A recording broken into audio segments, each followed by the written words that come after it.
कृष्णा सहकारी साखर कारखान्याचे अध्यक्ष डॉक्टर सुरेश भोसले यांचा राजारामनगर येथे राजाराम बापू पाटील साखर कारखाना कार्यस्थळावर कारखान्याचे अध्यक्ष प्रतीक सर्वांवर आहे, त्या दृष्टीने काम करूयात.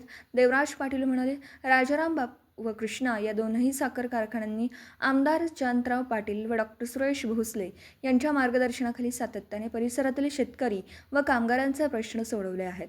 लोकनेते राजाराम बापू पाटील, सहकार महर्षी जयवंतराव भोसले, दिवंगत यशवंतराव मोहिते यांनी उभारलेल्या या सहकारी संस्था टिकवल्या पाहिजेत असं ते म्हणाले.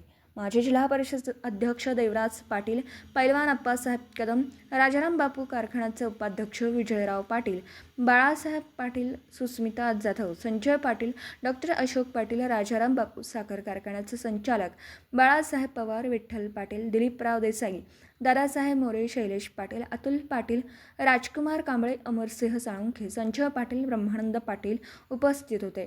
पाटील यांच्या हस्ते सत्कार करण्यात आला. या कार्यक्रमात नूतन संचालक लिंबाजी पाटील, संभाजी पाटील, ॲडव्होकेट संग्राम पाटील, JD मोरे, सुनील पाटील, दयानंद पाटील यांचाही सन्मान करण्यात आला.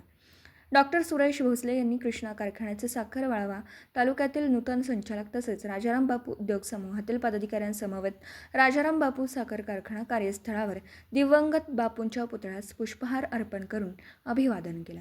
यावेळी बोलताना डॉक्टर भोसले म्हणाले की कृष्णा व राजाराम बापू साखर कारखान्याने सातत्याने हातात हात घालून कृष्णा नदीकाठचा शेतकरी व साखर कामगारांचं हित साधलं.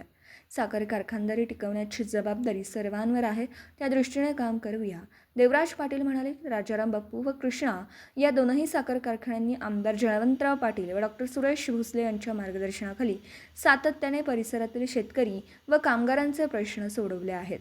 लोकनेते राजाराम बापू पाटील, सहकार महर्षी जयवंतराव भोसले, दिवंगत यशवंतराव मोहिते यांनी उभारलेल्या या सहकारी संस्था टिकवल्या पाहिजेत असं ते म्हणाले.